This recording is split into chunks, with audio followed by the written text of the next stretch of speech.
के दायरे को और बढ़ाना चाहिए, क्योंकि हम एकात्म प्रतिष्ठान के कार्यकर्ता हैं, इसकी उत्तर प्रदेश इकाई के कार्यकर्ता हैं। तो उत्तर प्रदेश की इकाई के कार्यकर्ता के नाते हम किस प्रकार से इन शोध पीठों से जुड़ सकें, इसको लेकर के आदरणीय त्र्यंबक जी के मार्गदर्शन में मैंने, रवि जी ने और अपने पंकज जी के द्वारा मिलकर के एक प्रयास शुरू किया है। और मैं बड़े अच्छे शब्दों में आपको बताना चाहता हूं कि लगभग 16 शोध पीठों के जो निदेशक हैं उनके ईमेल मुझे प्राप्त हो गए हैं। 6 से 7 शोध पीठ के जो निदेशक हैं या अध्यक्ष हैं उनसे मैं संपर्क में हूं और अगले कुछ एक सप्ताह में हम लोग सभी के संपर्क में होंगे, ऐसा मुझे लगता है।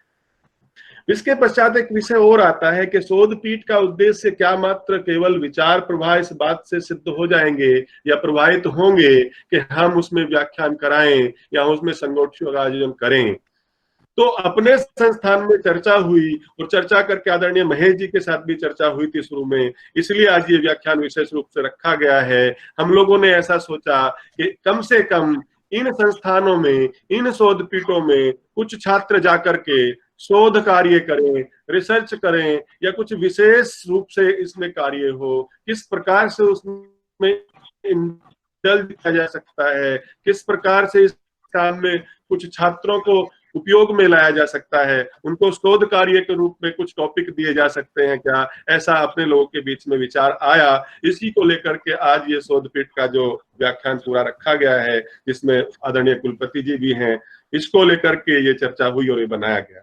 मेरी अपनी सोच इस प्रकार की है कि ये केवल शोध पीठों तक सीमित नहीं है। शोध पीठ तो सरकार के द्वारा एक केंद्र के रूप में विकसित किए गए हैं और केंद्र का काम केवल विचारों को देना है। मुझे ऐसा लगता है कि शोध पीठों को अपने साथ में विभिन्न प्रकार के जो विभागाध्यक्ष हैं, क्योंकि अगर हम मार्क्स की विचारधारा को देखें तो वो तो अर्थशास्त्र में भी होती है, वो समाज शास्त्र में भी होती है, वो पॉलिटिकली भी होती है, वैसे ही अपनी पंडित दीनदयाल उपाध्याय जी की विचारधारा भी चहुं और है। उन्होंने अपने विचार में प्रत्येक विषय को छुआ है। तो सभी विषयों के अध्यक्षों को, सभी विषयों के अध्यापकों को जोड़ करके और विशेष रूप से कॉलेज या निजी कॉलेज या जिस भी प्रकार के कॉलेज में लोग कार्यरत हैं, वो किस प्रकार से दीनदयाल जी के ऊपर शोध कार्य कराएं या फिर अपने छात्रों को इस ओर अग्रसारित करें कि वो उस पर काम करने के लिए इच्छुक हों, इस प्रकार के विषय हमें लाने चाहिए। एक विषय और भी मैं आपके सम्मुख रखना चाहता हूं। जैसे मैंने अभी महात्मा गांधी केंद्रीय विश्वविद्यालय में अपना पीएचडी का जो विषय है, जो उसका सिलेबस है, उसका निर्माण किया था। उसमें हमने एक यूनिट में पंडित दीनदयाल उपाध्याय जी के आर्थिक चिंतन को रखा है। मैं चाहता हूं, मेरी इच्छा भी है और मैं उत्तर प्रदेश की इकाई के सह संयोजक के रूप में भी ये चाहता हूं कि जितने भी सिलेबस बनाए, जैसे आदरणीय कुलपति जी यहाँ पर हैं, हम और भी कुलपतियों से संपर्क करेंगे, ये विषय विभिन्न विषयों में किस प्रकार से आदरणीय दीनदयाल जी उपाध्याय के चिंतन को पिरोया जा सकता है, वो सिलेबस में भी आना चाहिए। ऐसा हमारा प्रयास है, हम यही चाहते हैं। मेरा सभी प्रतिभागियों से और खास करके जो अपने कार्यकर्ता हैं उनसे भी यही नम्र निवेदन है कि हम जहां भी हैं, जिस भी स्थिति में है, विचार प्रवाह किस प्रकार से हो सकता है ये तो है ही, साथ ही शोध पीठों के संपर्क में आकर के किस प्रकार से शोध पीठ और एकात्म प्रतिष्ठान को एक साथ जोड़ करके इस विचार की गंगा को और तेजी से कैसे प्रवाहित करें, जिससे समाज का अधिक से अधिक कल्याण हो सके, ये हमें प्रयास करना है आज इस समय में। और एक समय की सीमा के अंदर मुझे बस यही कहना था। धन्यवाद। धन्यवाद त्रिलोचन जी, बड़ी सारगर्भित शब्दों में आपने अपना विषय प्रस्तुत किया। और प्रोफेसर आर.के. सिंह साहब किसी विशेष कारण से जो हमें आज उनका उद्बोधन प्राप्त नहीं हो पा रहा है, और अब आज के इस विषय पर मुख्य वक्ता के तौर पर जो शख्सियत हमारे बीच है, आज उत्तर प्रदेश के या राष्ट्र के विद्वत समाज में उनका नाम किसी परिचय का मोहताज नहीं है। माननीय कुलपति महोदय जब से उत्तर प्रदेश राजर्षि टंडन मुक्त विश्वविद्यालय के कुलपति बने हैं, उन्होंने इस मुक्त विश्वविद्यालय को बहुत प्रसार दिया है, और जिस विषय पर आज वो उद्बोधन करने वाले हैं वो उस विषय के मर्मज्ञ भी हैं। मैं बिना समय खराब किए बड़े आदर भाव के साथ माननीय कुलपति महोदय से, जिन्होंने केवल एक आग्रह पर अपना बहुमूल्य समय हमारे प्रतिष्ठान के कार्यकर्ताओं को दिया है, मैं अनुरोध करूंगा कि वो अपना उद्बोधन प्रारंभ करें। आदरणीय कुलपति महोदय। धन्यवाद। मेरी आवाज पहुंच रही है क्या? जी भाई साहब, बिल्कुल पहुंच रही। अच्छा, आप सभी को नमस्कार। इस प्रशिक्षण कार्यक्रम में जिसका हमें प्राप्त होना है, माननीय महेश शर्मा जी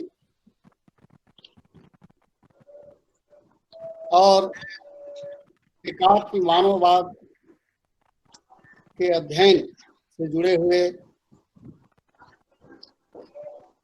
प्रतिभागीगण, यह प्रशिक्षण का कार्यक्रम है और जिस मंच पर महेश शर्मा जी जैसा विद्वान बैठा हो, इतना बड़ा व्यक्ति तो बैठा हो, उस मंच पर मुख्य वक्ता होना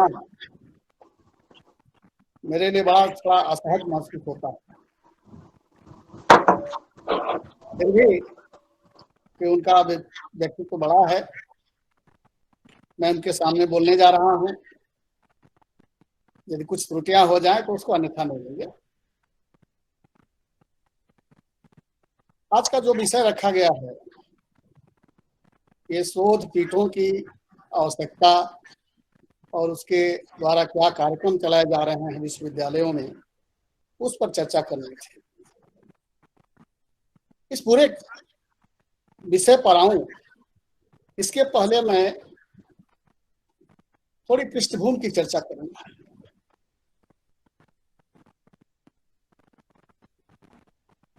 किसी भी क्षेत्र का, किसी देश का विकास किसी आयातित विचारधारा से नहीं, किसी आयातित तकनीकी के आधार पर नहीं, बल्कि उसके आंतरिक संसाधनों, आंतरिक विचारों और आंतरिक तकनीक के आधार पर ही संभव है। किसी पौधे को उसके तने को खींच कर तो नहीं बढ़ाया जा सकता। पौधा जब भी बढ़ेगा तो अपनी जड़ों से खुराक लेकर के ही बढ़ेगा। एकात्म मानववाद की भी यही सोच है कि यह देश जब भी कभी विकसित होगा, जो भी इसका नियोजन होना चाहिए, जो भी इसकी नीति निर्धारण होनी चाहिए, वह यहाँ की जड़ों को ध्यान में रख करके की जानी चाहिए। और एकात्म मानववाद का ये मूल मंत्र है। दुर्भाग्य रहा इस देश का 1951 में जब पहली पंचवर्षीय योजना शुरू हुई, तो उस समय तो गांधी जी का कुछ प्रभाव था। कृषि पर जोर देकर के प्रारंभ किया गया, लेकिन 56 से 61 जो दूसरी पंचवर्षीय योजना चली, उसमें नेहरू जी पूरे रूप में महालनोबिस के प्रभाव में थे और शास्त्री के प्रभाव में थे और एक नेहरूवियन मॉडल लाया और जिसमें पब्लिक सेक्टर में बड़े बड़े कारखाने लगे। आज उनकी स्थिति आप देख रहे हैं, वे आयातित तकनीक पर आधारित थे, आयातित पूंजी पर आधारित थे। उनकी स्थिति क्या है? यदि आज प्राइवेट सेक्टर नहीं रहता तो क्या स्थिति होती, आप कल्पना कर सकते हैं। ठीक उसी कालखंड में 1952 में पंडित दीनदयाल उपाध्याय जी भारतीय जनसंघ के महामंत्री बनते हैं और उन्होंने देश के अर्थशास्त्र पर, देश के समाजशास्त्र पर, देश के शिक्षा शास्त्र पर, देश के समाजशास्त्र पर, सब पर चिंतन किया और एकात्म मानववाद की व्याख्या किया। लंबा समय उनको नहीं मिला काम करने का, शार्ट पीरियड मिला। मात्र 1968 में उनकी डेथ हो गई। 16 साल कार्य करने का अवसर मिला और यदि उनको समय मिला होता, यदि भगवान ने हमारे बीच में उनको रखा होता, तो कदाचित इसकी और अच्छी व्याख्या हो जाती और आज के समय में तो उनका अभाव खलता है।